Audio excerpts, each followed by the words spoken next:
오늘은 어제 시작해서 완전히 증명이 된 조선 방산주, 트럼프의 수혜주라고 할 수 있는 조선 방산주를 더 자세하게 확인해 보도록 하겠습니다. 오늘은 신한투자증권 리서치 본부의 이동현 본부장과 파트장과 이야기를 나누겠습니다. 안녕하세요, 파트장님. 네, 안녕하세요. 반갑습니다. 네, 반갑습니다. 네, 처음 뵙습니다. 네, 반갑습니다. 네. 반갑고요. 저희 조선주나 이런 방산주 지금 이 투자자분들, 시청자분들이 너무나 궁금해하십니다. 네. 잘 가고 있으니까 만약에 가지고 계신 분들은 뭐 지금 기분이 너무 좋으실 것이고 그러면 어떻게 해야 되나 궁금하실 것이고 아니면은 나 아직 조선방산 못 샀는데 가버렸네. 포기를 해야 되나? 아니면 언제라도 기회가 올 건가? 궁금하실 것 같아요. 네. 일단은 트럼프가 취임하자마자 뭐 그전에도 조선주가 많이 올랐지만 조선 방산주가 많이 올라왔지만 어제 저는 그냥 시장 딱 보면서 확 느껴지더라고요. 우리나라에서 트럼프의 수혜주 넘버원은 확실히 조선이다. 그다음 뭐 방산 정도다. 이렇게 보였는데 파트장님 어떻게 보셨어요? 네, 뭐 말씀하신 것처럼 트럼프가 취임 전에도 조선에 대해서 협력해야 된다 이런 발언들을 계속 이어왔었고, 그쵸. 그리고 어제는 취임사에서 에너지 관련 수출을 늘리겠다 이런 그쵸. 얘기도 있어서 조선은 향후 트럼프 2기 동안 이 4년 동안에 확실한 수혜로 자리매김할 것 같습니다. 방산 같은 경우에도 종전에 대한 얘기보다는 뭐 멕시코에 대해서 약간 경계를 높이는 그 국경선에 대해서 국경지대, 캐나다나 멕시코 쪽이요. 그런 얘기도 했고, 그리고 각국이 이제 자국 우선주의로 돌아서니까 군비가 늘어나겠구나 이런 기대들도 주가에 반영되는 그런 상황인 것 같습니다. 그렇습니다. 어제 뭐 트럼프 대통령이 에너지 비상사태 선포한다 뭐 이러면서 석유 뽑아낼 거고 LNG도 뽑아낼 거고 천연가스 뽑아내면서 이거 수출한다. 그러면 자연스럽게 우리는 뭐 에너지 쪽도 그렇겠지만 그러면서 또 조선이 그러면 LNG 석유 어떻게 실어 나르냐? 자연스럽게 또 조선 생각을 했던 것 같아요. 네, 맞아요. 네. 그래서 그 부분에 대한 수혜가 확실히 있을 거예요. 그 작년 한 해 동안에도 조선주가 사실 많이 올랐었고, 그쵸. 이거는 공급이 제약돼 있는 상황에서 이런 수요들에 대한 기대들이 계속 장기화될 거다라는 건데 지금은 그게 더 길어질 거라고 보는 거죠. 작년에 볼 때는 통상 조선주가 한 2027년이나 8년이면 실적이 고점을 찍고 이제 그 이후에는 잘 모르겠다는 거였는데 지금은 미국이 이런 LNG뿐만 아니라 군함이나 상선 여러 가지 협력들을 하니까 이 호황이 30년, 35년 계속 장기화될 수 있겠다는 걸 반영하는 거죠. 그런 거. 그러면 저는 궁금한 게 옛날에 조선주가 한번 예전에 이제 정말 이제 몇십 년 전에 조선주가 이렇게 한번 닻을 올리고 나서 쭉 그냥 빅사이클로 쭉 갔었잖아요. 맞아요. 주가가. 네. 엄청난 대상승을 했었습니다. 네. 그 뒤로 완전 조선주가 소외됐다가 침체되어 있었는데 자 그러면 이번에도 살짝 언급은 해주셨지만 그런 식으로 뭐 몇 년 단위로 쭉쭉쭉 우상향할 수 있을 거라고 보세요? 그 부분이 중요한 지적인데 말씀하신 그 기간이 2003년부터 2007, 8년까지 소위 슈퍼사이클에 말하는 조선 슈퍼사이클이었죠. 장기 호황이 한번 있었고 그때 주가 수준이 지금이 그 정도까지 올라왔어요.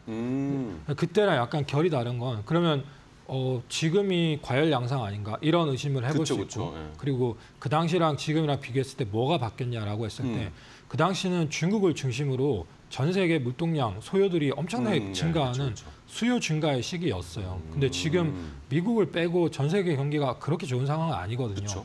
그러니까 그때만큼의 경기는 아니지만 지금은 그만큼 공급이 제약돼 있고 미국이나 뭐 지역적으로 수요가 이제 늘어나는 구간에 있으니까 앞으로 4년을 봤을 때 조선주는 쉽게 꺼지지는 않을 것 같아요. 그때보다 과열 양상은 훨씬 더 적은 느낌이에요.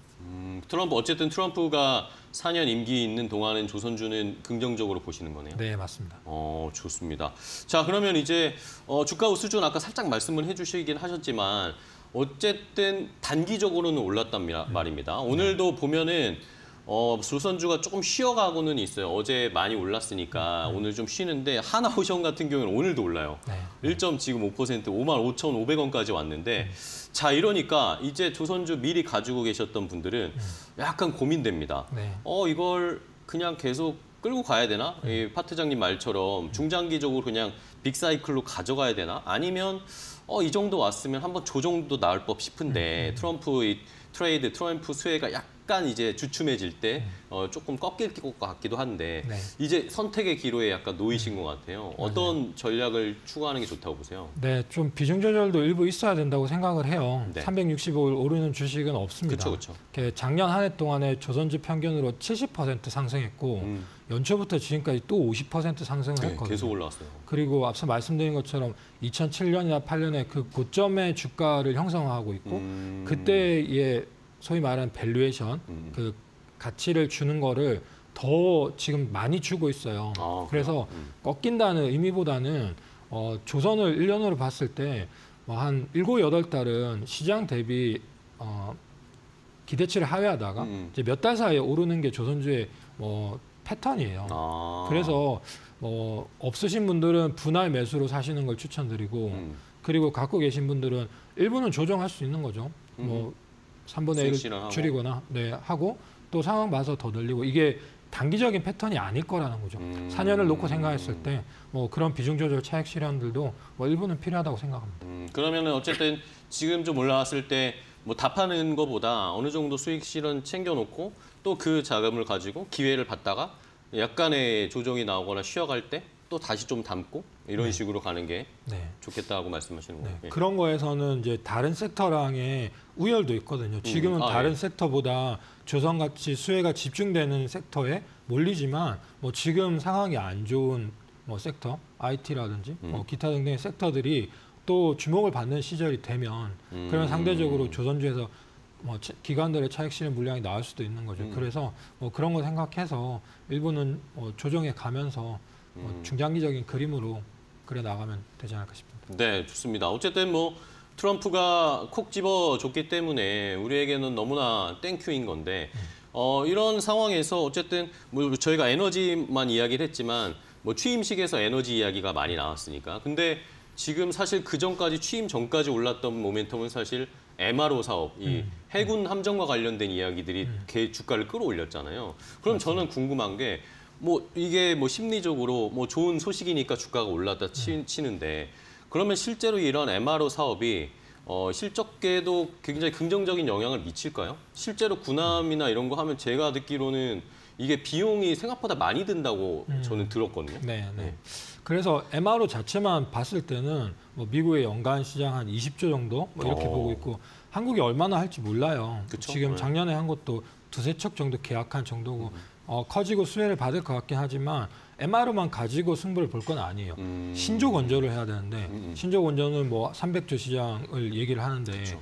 이 MRO를 해야 신조 건조를 협의할 수 있는 거기 때문에 그 부분을 이제 기대를 하고 있고요. 그리고 이거는 수혜가 있냐 없냐를 떠나서 지금 그걸 다 계산할 수 없어요. 그 군함의 전투 체계라든지 어디서 건조하며 어떤 식으로 승인을 해줄 건지에 대해서 미지의 영역들이 아직 많이 남아 있지만 확실한 건 안 하던 거예요. 그렇죠. 조선사들이 상선 그리고 해양 플랜트 이런 영역에서 안정화되고 수익을 많이 내는 구간으로 진입을 했는데 여기에 군함 잠수함 같은 방산이 붙어주는 거니까 조선사로서는 포트폴리오가 굉장히 좋아지고 그쵸. 관련된 업체가 현대중공업이나 하나오션인데 이 업체들이 상대적으로 주가가 더 많이 오르는 경향성을 보이고 있습니다. 그렇습니다. 그런 게 그대로 주가에 나타났고요. 오늘도 아까 말씀드렸죠. 하나오션은 오늘도 올라가는 이유가 그런 이유 때문이겠죠. 자, 이러다 보니까 이제 실적도 자연스럽게 조선 하나오션도 흑자 전환 될 것 같고 지금 조선사들 실적 너무 좋잖아요. 이제 네. 실적 발표들을 곧 하나씩 할 텐데 전체적인 추이는 저희 긍정적으로 봐도 되겠고 올해도 더 늘어날 거라고 보세요? 네, 작년 한 해 동안에 거의 2배가량 영업이익이 증가를 했고요. 주요 조선사들 통합으로 봤을 때요. 올해도 거의 한 80% 이상 작년 대비 영업이익이 증가를 할 것 같아요. 그리고 환경이 너무 좋아요. 원화는 약세로 가는데 조선은 다 달러로 거래를 하고 그쵸. 그 환에 대한 이익들이 반영이 그쵸. 되고요. 후판을 주로 원재료로 쓰는데 후판가는 중국 그쵸. 경기가 안 좋아서 되게 다운됐죠. 안정화됐어요. 그리고 인력 수급은 외국인 인력들이 근 2년 동안에 15,000명이 들어왔는데 인력들의 숙련도들이 올라가는 거죠. 공정들도 그렇네요. 그간에 약간 문제가 있었던 공정들이 효율화가 되면서 전반적으로 수익을 내기 좋은 환경으로 진입을 했습니다. 좋습니다.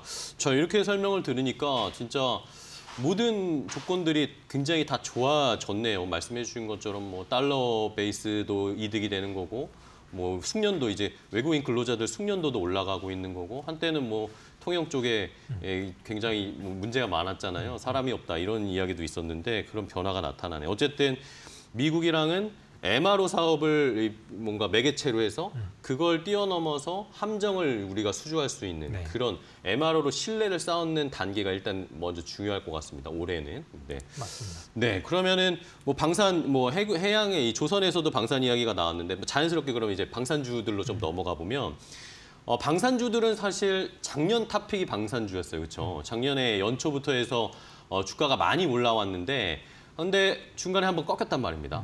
뭐 여러 가지 이유가 있겠지. 뭐 정치적인 이야기도 있었고 많이 올랐기 때문에 또 조정받은 것도 있었을 때 조정의 이유는 뭐라고 보세요? 작년 11월부터 변동이 커졌고 네. 트럼프가 당선이 확정되고 나서 종전에 대한 발언들을 계속 그쵸, 수위를 높였어요. 본인이 취임을 하면 24시간 내에 종전할 수 바로 있다. 끝낸다. 예. 그리고 뒤에는 이제 100일 만에 종전할 수 있다. 지금은 이제 최대한 빨리 종전하겠다. 이런 식의 기류들이 있는데 종전 자체가 뭐 평화랑은 다른 얘기긴 하지만 종전되고 그간에 납기가 짧으면서 고마진의 프로젝트들이 많이 몰렸었는데 대표적으로 폴란드 계약 같은 게 그쵸. 그랬죠. 그런 것들이 좀 슬로우다운하면서 천천히 계약이 되면서 방산주에 이익에 악영향을 미치지 않을까 뭐 이런 우려가 있었고요. 또 하나는 국내 정치 상황이 계엄 이후에 탄핵 정국으로 가다 보니까 뭐 이런 수출 계약이 잘 되겠나 이 부분도 약간 고민스러운 부분이죠. 그렇습니다. 뭐 어쨌든 뭐 어제는 다시 좀 반등세를 나타내긴 했는데 뭐 트럼프 쪽에서는 그래도 뭐 어쨌든 뭐 나토 뭐 탈퇴 뭐 이런 이야기도 나올 수 있고 그런 것들은 모멘텀이 될 텐데 국내가 또 약간 최근에 문제가 되면서 한번 주가가 방산주들이 떨어졌는데 어쨌든 뭐 늘 나오는 얘기잖아요. 방산 이 산업은 어쨌든 국가 대 국가의 협의가 필요한 상황인데 우리나라 지금 정부가 불안정한 상황이니 뭐 폴란드 쪽에서도 지금 뭐 이걸 좀 늦추겠다라는 이야기가 나오고 있고 뭐 3월 임박한 계약들도 좀 틀어질 수 있다 이런 이야기가 나오는데 이게 어쨌든 계속 방산주의 주가에 좀 부담을 줄까요? 출렁거리는데 영향을 줄까요? 일단은 단기적으로는 그런 변동성이 있을 수 있어요. 네. 그 수출 계약이 정부 주도로 정부가 100% 주도권을 쥐었냐 했을 때 그건 아니에요. 기업이 그 현지 정부나 기업들이랑 소통하는 부분들이 많기 때문에 미뤄졌던 계약들이 잘 나올 거라고 현재 시점에서는 예측을 하고 있고요. 그럼에도 이제 만약에 정권이 어떻게 갈지 모르지만 이 불확실성들에 투자하는 입장에서는 그 불안함을 안고 있는 거죠. 그래서 상반기 동안에는 약간의 변동성을 예상하고 결국은 군비는 증강하고 한국 업체들의 수출은 확대가 될 거기 때문에 네. 하반기는 안정화될 거니까 상반기에 좀 변동성 구간이 있다면 그걸 매수 기회로 활용해서 하반기 안정성을 대비하자. 지금 오히려 기회일 수도 있다라고 네. 보시는 거네요. 맞습니다. 알겠습니다. 방산주의 오히려 조정은 기회로 생각을 해봐야 되는 상황이고 그러면은 트럼프 쪽으로 이제 가봐서 트럼프가 어쨌든 한번 방산주를 출렁거리게 하긴 했는데 지금 나오는 이야기가 뭐 지금 뭐 다 탈퇴하고 있습니다. 맞아요. 뭐 WHO도 탈퇴하고 파리 기후 협약도 탈퇴하고 뭐 이러면서 그 전에 또 트럼프가 항상 했던 얘기가 나토도 우리가 할 이유가 없다라고 과거에서도 계속 얘기했잖아요. 그러면 만약에 나토 탈퇴까지는 아니더라도 그런 방위비를 뭐 우리가 도와주지 않겠다 이런 식의 코멘트가 나오면 방산주에는 오히려 우리가 상승 모멘텀으로 좀 예상을 해봐도 될까요? 네, 그렇게 보고 있고요. 지금 종전이랑 트럼프의 자국 우선주의랑 양면성이 있는 것처럼 보이는데 그 종전도 어떻게 보면 그 경제적인 관점에서 미국의 입장에서 봤을 때는 종전하는 게 득이 되는 거라고 생각이 되고요.